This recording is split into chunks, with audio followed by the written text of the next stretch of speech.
अस्सलाम वालेकुम। जो नेक्स्ट थिंग हमने डिस्कस करनी है from the fluid calculation topic, that is about कि how to give the IV injection that requires dilution. मतलब कि क्या हो गया है कि आपके पास एक इंजेक्शन आ गया है, अब आपने उसको जो है क्या करना है, पेशेंट को आईवी इंजेक्शन देना है, लेकिन उसकी डोज आपने डाइल्यूट करके देनी है। स्पेशली जो बच्चे होते हैं पीड्स में, उसमें इसकी ज़रूरत पड़ती है कि जो आपके पास आईवी इंजेक्शन है उसको आपने डाइल्यूट करके देना है। सो डाइल्यूशन किस तरह से करते हैं, क्या फार्मूलाज होते हैं, उसको हम डिस्कस करेंगे। अब हम पहले ये बात करते हैं, जैसे मैंने साइड्स पे लिखा हुआ है कि देखें, कुछ जो है फॉर एग्ज़ाम्पल इंजेक्शंस आपके पास आते हैं, जैसे फॉर एग्ज़ाम्पल इंजेक्शन ऑनसेट है जो आप वॉमिटिंग के लिए देते हो, इंजेक्शन रूलिंग है जो आप एंटीसिड देते हो मेप्राजोल, इंजेक्शन ग्रेविनेट है जो कि आप वॉमिटिंग के लिए देते हो, और इंजेक्शन पैरासीटामोल है that is used for a fever. तो क्या है कि इन इंजेक्शंस की जो हम कैलकुलेट करते हैं उसको कहते हैं मिलीग्राम पर केजी पर डोज, क्योंकि ये जो होते हैं ना, ये जो इंजेक्शंस होते हैं इनका लाइफ टाइम जो है वो थोड़ी देर का होता है, तो इसको हमने लाइक पर डोज़ के लिहाज से देते हैं। जबकि कुछ ऐसे इंजेक्शंस हैं जिनके रिएक्शंस होने का ख़तरा है। फॉर एग्ज़ाम्पल इनके भी हो सकते हैं, ये जो हमने देखे हैं, लेकिन फॉर एग्ज़ाम्पल एंटीबायोटिक्स होते हैं तो इनके जो है ना, इनके लिमिटेड डोज हमें देनी होती है। इस वजह से उनको हम कैलकुलेट करते हैं मिलीग्राम पर केजी पर डे के लिहाज से। मतलब एक दिन में हमने जो है कितने एमजी देना है पर केजी, और वो मैंने आपको बताया कि पर डोज़ जो होगा उसके लिए कुछ इंजेक्शंस पर डोज़ के लिए ऊपर होते हैं और कुछ पर डे के लिहाज से होते हैं। अब हम इसकी एग्ज़ाम्पल डिस्कस कर लेते हैं कि आपके पास एक 3 महीने का बच्चा आ गया फॉर एग्ज़ाम्पल, और उसका वेट जो है वो 5 किलोग्राम है।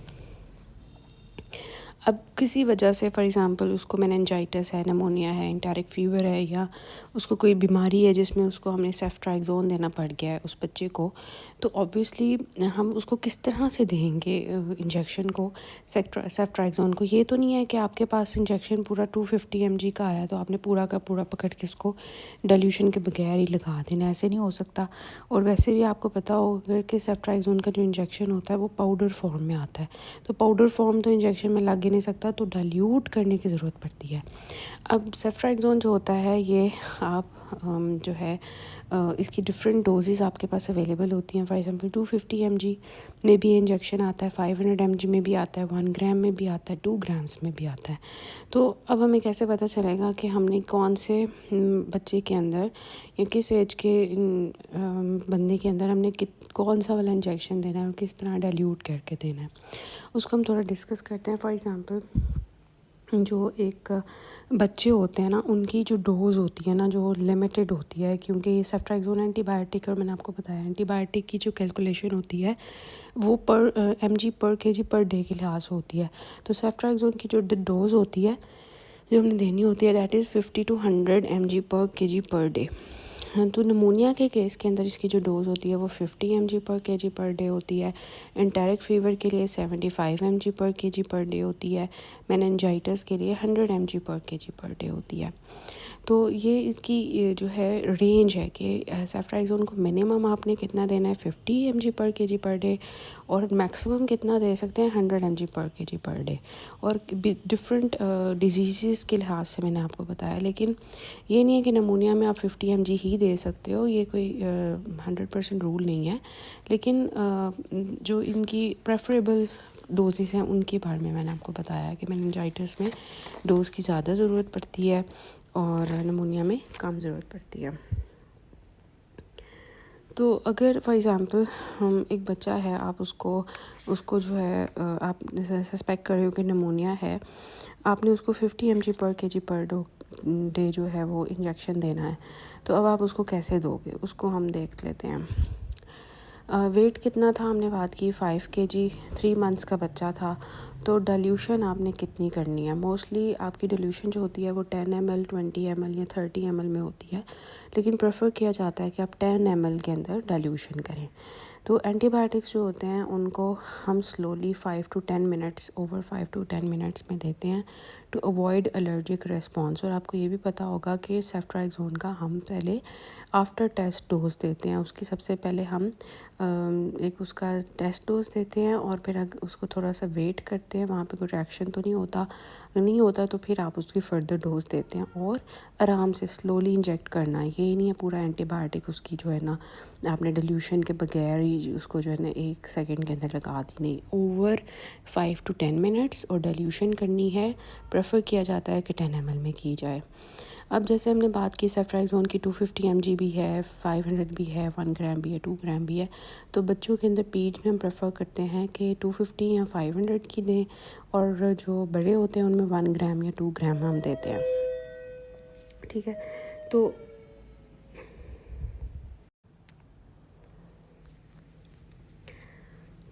अब जो है हमारे पास जो फॉर्मूला आता है ना उसकी बात कर लेते हैं। तो इंजेक्शन ml में होता है या cc में होता है, to be given IV is equal to, मतलब हमने जो इंजेक्शन देना है ml में या cc में, ml और cc एक ही चीज़ होती है, तो उसको हमने IV देना है। तो अब उसकी कैलकुलेशन हम करने लगे हैं। उसके लिए फॉर्मूला हमारे पास होता है डोज mg पर kg, मतलब कितनी डोज़ है। जैसे फॉर एग्ज़ाम्पल यहाँ पे जो हमने डोज़ देनी है वो कितनी है, वो है 50 mg। ठीक है, तो हमने ऊपर देखा कि 50 mg हम देना चाह रहे हैं बच्चे को। Wait in kg into weight in kg, तो वेट इन kg बेबी का कितना था 5 kg इंटू डाइल्यूशन इन ml, और हमने कितनी डाइल्यूशन करनी है 10 ml की, मैंने ऊपर आपको बताया प्रेफर की जाती है, डिवाइडेड बाय स्ट्रेंथ। अब ये जो स्ट्रेंथ होती है ये इंजेक्शन के ऊपर लिखी होती है। अब ये इंजेक्शन में जो स्ट्रेंथ होती है ये 250 mg पर 2 ml भी हो सकती है, और 250 mg पर 5 ml भी हो सकती है, 250 mg पर 10 ml भी हो सकती है।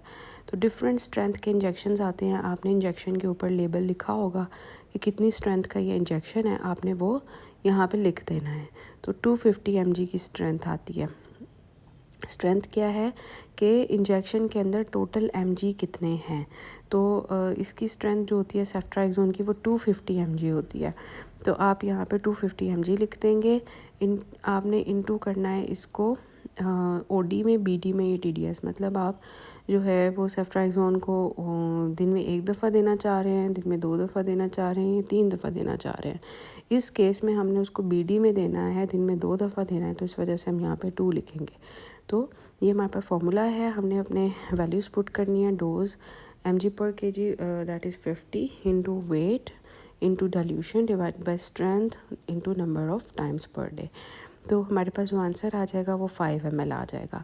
अब ये जो 5 ml है, मतलब this is actually the injection to be given IV, मतलब हमने उसको, जो आपके पास एक सेफ्ट्राइक्सोन का इंजेक्शन था पाउडर फॉर्म में, वो 50 mg का था। हमारे पास बच्चा 5 kg का है, और हमने उसकी डाइल्यूशन 10 ml में की हुई है। हमने उसको दिन में 2 दफ़ा देना है। उसकी स्ट्रेंथ 250 mg है। तो हमारे पास वो जो इंजेक्शन है दैट इज़ 5 ml, जो कि हमने इस बच्चे को देना है। अब ये जो 5 ml है इसको जो है हमने ट्वाइस डेली देना होता है। डाइल्यूटेड इन 10 ml होता है, और ये and 5 ml to be given twice daily. अब डिफरेंट वेट चेंज होगा तो ये फार्मूला में वेट पुट कर लेंगे, डोज आप जितनी देना चाहते हैं वो पुट कर लेंगे। डाइल्यूशन आप प्रेफर करते हैं 10 ml में करें तो वो सेम ही रहती है, स्ट्रेंथ भी सेम ही रहती है, और जितनी दफ़ा दिन में आप देना चाह रहे हैं वो यहाँ पे आ जाएगा। तो आपको डोज कैलकुलेशन आ जाएगी, और यही आपने करना है। फिर नेक्स्ट आपके पास आता है, ये हमने बात की कि इंजेक्शन को हमने कैसे देना है। ठीक है, इंजेक्शन को आपने कैसे देना है। अब हमने बात करनी है जो next, that is how to give oral syrups and suspensions.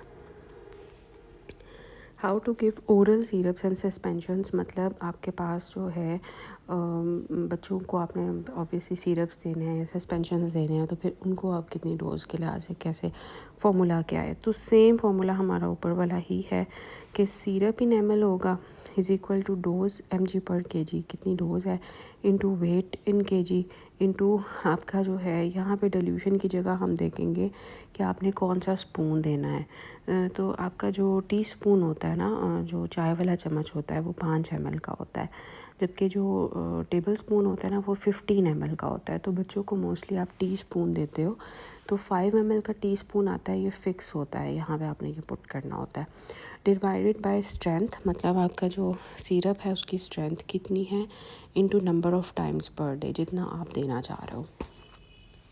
ठीक है, तो फॉर एग्ज़ाम्पल अब हम देख लेते हैं, हमारे पास फॉर एग्ज़ाम्पल एक सिरप है एमॉक्सिसिलिन, आपने ये बच्चे को देना है और बच्चे का वेट कितना है, 10 kg है, और आप कितनी दफ़ा दिन में देना चाह रहे हो, आप उसको 2 दफ़ा दिन में देना चाह रहे हो, और उसकी जो डोज़ है वो 20, जो डोज़ उसकी होती है ये फिक्स होती है। एमॉक्सिसिलिन की जो डोज़ है that is 20 to 50 mg per kg per day, मतलब एक दिन में पर kg के लिहाज से उसका 20 to 50 mg आएगा। हम इसका मीन ले लेते हैं, तकरीबन 30 mg पर kg आप बना लो, ये इसकी डोज़ है। स्ट्रेंथ जो इसकी अवेलेबल होती है ये भी फ़िक्स होती है, दैट इज़ 125 mg पर 5 ml, मतलब 5 ml के अंदर 125 mg है, ये भी स्ट्रेंथ इसकी अवेलेबल होती है। दूसरी इसकी स्ट्रेंथ होती है सिरप में वो 250 mg पर 5 ml होती है। इसके अलावा इसकी टैबलेट होती है एमॉक्सिसिलिन की, वो 500 mg की होती है। तो सिरप की फॉर्म्स जो हैं उनकी स्ट्रेंथ या तो 125 होगी या 250 होगी। अब हमने जो है ये सारा डाटा हमारे पास अवेलेबल था, हमने उसको इक्वेशन पे पुट कर दिया कि 30 mg per kg is are dose जो हम देना चाह रहे हैं, इनटू वेट जो बेबी का था दैट वाज 10 kg, इनटू आपका जो फिक्स स्पून है teaspoon that is 5 ml, divided by उसकी स्ट्रेंथ आप देना चाह रहे हैं 250 वाली, 125 वाली नहीं देना चाह रहे हो, तो 250 इनटू आपने दिन में कितनी दफ़ा देना है, 2 टाइम्स, तो ये हो गया। तो अब जो आपके पास आंसर आएगा दैट इज़ 3 ml पर ओरल BD, मतलब सुबह शाम आप उसको सिरप पिलाओगे बच्चे को जो कि 10 kg का है, कितना, 3 ml, मतलब कि आप उसको 3 ml सिरप दोगे सुबह और शाम। ठीक हो गया। अब जो नेक्स्ट पार्ट है वो हम इसके साथ ही डिस्कस कर लेते हैं, फिर इसको एंड करते हैं। Next is how to calculate ml per minute for infusion drugs. अब यहाँ पे इन्फ्यूजन ड्रग्स की बात की जा रही है। पहले हमने बात की कि हमने डाइल्यूशन किस तरह करनी है, इंजेक्शन आपने जो देना है ओवर 5 to 10 मिनट्स उनकी, उसमें हमने एग्जांपल दी सेफ्ट्राइजोन की। फिर हमने सिरप्स की बात की कि सिरप्स या ओरल सस्पेंशंस को किस तरह से देना है, और उसकी हमने बात की। नाउ वी विल डिस्कस कि हमने जो इन्फ्यूजन्स चलानी होती हैं, मतलब जो कांस्टेंट एक ड्रिप लगी रहती है बच्चे को, ठीक है, उसकी कैलकुलेशंस किस तरह से होंगी। जैसे मैंने आपको पहले बताया कि वी हैव ऑप्शंस कि आप किसी भी ड्रग को अगर इन्फ्यूजन चलाना चाहते हो, कंटिन्यूस इन्फ्यूजन, तो उसके लिए यू हैव द ऑप्शंस के either you can use the drip sets और यू कैन यूज़ द माइक्रोप्योरेट्स। और मैंने आपको डिफरेंस भी बताया था कि ड्रिप सेट्स जो होते हैं उनकी ड्रॉप्स पर मिनट डिफरेंट होते हैं, माइक्रोप्योरेट्स के डिफरेंट होते हैं। फॉर एग्ज़ाम्पल आप एक 70 किलो का बंदा आपके पास आ गया और वो शॉक में है, सेप्टिक शॉक में है, ठीक है, मतलब उसको सेप्टिक शॉक के साइंस आ रहे हैं, उसकी ऑर्गन परफ्यूजन कम हो गई है, उसका ऑक्सीजन कम हो गई है, हाइपोटेंशन में और स्टेट ऑफ कॉन्शियसनेस में है। तो अब सेप्टिक शॉक में जो ड्रग ऑफ चॉइस होती है दैट इज़ नॉरएपिनेफ्रिन। अब नॉरएपिनेफ्रिन जो होती है ना, इसकी जो स्ट्रेंथ आती है, स्टॉक कंसंट्रेशन जो इसके इंजेक्शन पे लिखी होती है वो क्या होती है, 4 mg पर 4 ml, मतलब 4 ml के अंदर 4 mg है, मतलब कि उसका जो एक एम्प्यूल है ना वो 4 ml का होता है, तो उसमें 4 mg उसकी डोज होती है, स्ट्रेंथ होती है। और यहाँ हम कह सकते हैं कि 1 ml के अंदर 1 mg है, तो 4 ml के अंदर 4 mg है, तो लेकिन उसका एम्प्यूल 1 ml में नहीं आता, उसका एम्प्यूल 4 ml का आता है, जिसमें 4 mg जो होता है ये नॉरएपिनेफ्रिन होती है। और नॉरएपिनेफ्रिन की जो डोज़ होती है ना वो देखें कितनी कम है, मतलब वो माइक्रोग्राम्स में है, वो 0.1 से 1 माइक्रोग्राम्स पर केजी पर मिनट है। मतलब 1 मिनट में पर केजी जो है वो इतना जाएगा माइक्रोग्राम्स। तो अब हमने ऑब्वियसली उसकी जो स्ट्रेंथ है वो ml में है, डोज उसकी जो है जो हमने देनी है पेशेंट को वो माइक्रोग्राम्स में है। तो ऑब्वियसली हम सबसे पहले क्या करेंगे कि उसकी जो ml है, उसकी जो mg है, उसको हम माइक्रोग्राम्स में कन्वर्ट करेंगे, मिलीग्राम्स को माइक्रोग्राम्स में कन्वर्ट करेंगे। तो उसके लिए देखें बहुत आसान है कि अगर 1 mg के अंदर 1 mg के अंदर कितने हैं माइक्रोग्राम्स होते हैं, 1000 माइक्रोग्राम्स होते हैं। 4 mg जो उसकी स्ट्रेंथ आती है, फिर उसमें कितना होगा, ऑब्वियसली 1000 को 4 से मल्टीप्लाई कर देंगे तो बन जाएगा 4 mg के अंदर 4000 माइक्रोग्राम्स होते हैं। मतलब कि 4 ml के अंदर अगर 4 मिलीग्राम्स थे तो 4 ml में हम ये भी कह सकते हैं कि 4 ml के अंदर जो है वो 4000 माइक्रोग्राम्स हैं। वो हमने कैलकुलेट किया कि किस तरह से आते हैं। तो ये आपने सबसे पहले कैलकुलेट कर लेना है। उसके बाद आपने क्या करना है कि उसको ऑब्वियसली देखिए, अब आपने माइक्रोग्राम्स के अंदर उसकी डोज देनी है, इतनी कम है डोज, तो ऑब्वियसली डाइल्यूशन करनी पड़ेगी, ठीक है। तो ऑब्वियसली डाइल्यूशन मतलब इस तरह की होनी चाहिए कि हम ड्रिप सेट्स को नहीं यूज़ कर सकते, यहाँ पे हमें माइक्रोब्यूरेट यूज़ करना पड़ेगा। क्योंकि हमने पढ़ा था कि जो हमारे ड्रिप सेट्स होते हैं वो 1 ml के कितने कतरे बनाते हैं ड्रिप सेट्स, 16 to 20 ड्रॉप्स बनाते हैं, जबकि जो माइक्रोब्यूरेट होता है वो 1 ml के 60 ड्रॉप्स बनाते हैं। तो मतलब हम यही चाहते हैं ना कि हम कम से कम ड्रॉप्स, मतलब हम यही चाहते हैं कि वो कम से कम टाइम में जो है वो इस तरह आराम से स्लोली चले। तो हमें माइक्रोब्यूरेट यूज़ करना पड़ेगा। तो माइक्रोब्यूरेट का जो चैम्बर साइज़ हमारे पास होता है वो 100 ml होता है या 150 ml, इनमें से कोई भी होता है। तो हम लोग क्या करते हैं कि जो है 4000 माइक्रोग्राम्स, ठीक है, जो कि उसकी स्ट्रेंथ है, मतलब हमने स्ट्रेंथ बात की उसकी 4 mg पर 4 ml होती है, या हम ये भी कह सकते हैं कि 4000 माइक्रोग्राम्स पर 4 ml होती है। तो वही होगी बात, ठीक है।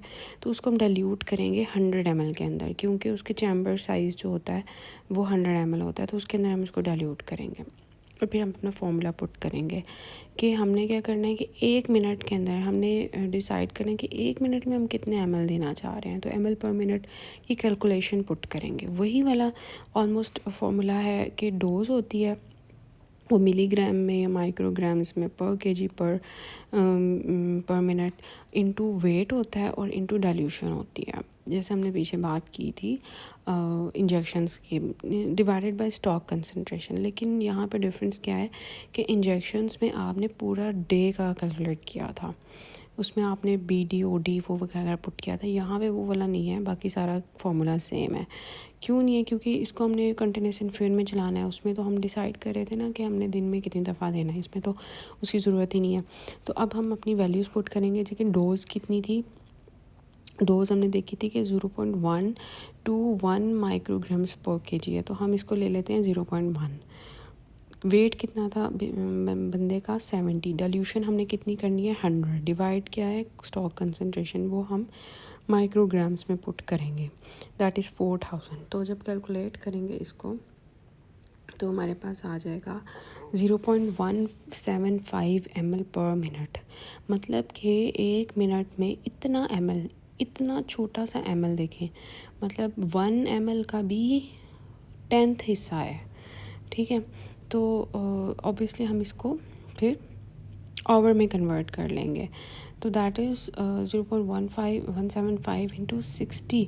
हम आवर के लिए हम क्या करेंगे कि इसको 60 से मल्टीप्लाई करेंगे, तो we will have the ml per minute is ml per hour is 10.5 ml per hour. मतलब कि ये जो माइक्रोब्यूरेट है इसमें 1 मिनट में 0.175 ml जाएगा, या फिर हम कह सकते हैं 1 घंटे में 10.5 ml पेशेंट को जाएगा। तो this is by the help of these microburettes. तो अगर मतलब ये आपके ऊपर डिपेंड करता है। अब फॉर एग्ज़ाम्पल आपके पास हॉस्पिटल्स में माइक्रोब्यूरेट अवेलेबल नहीं है, तो फिर आप क्या करोगे, फिर कैसे कैलकुलेट करोगे? तो ऑब्वियसली आप क्योंकि माइक्रोब्यूरेट के लिए हम 60 से मल्टीप्लाई करेंगे, क्योंकि वो 60 ड्रॉप्स पर ml बनाता है। और ड्रिप सेट के लिए हम 16 से मल्टीप्लाई करेंगे, क्योंकि वो 16 ड्रॉप्स बनाता है 1 ml का। और बीटी जो ब्लड ट्रांसफ्यूजन सेट्स अगर आप देना चाहते हैं नॉरएपिनेफ्रिन को, तो 0.175 को 8 से मल्टीप्लाई करेंगे। तो फिर आपके पास जो ऑप्शन आएगा, आंसर आएगा, आप उसको जो है वो देंगे। समझ आ गई आपको कि किस तरह से आपने, सिर्फ फार्मूलाज की बात है, फार्मूलाज हैं और आपके पास डाटा होना चाहिए।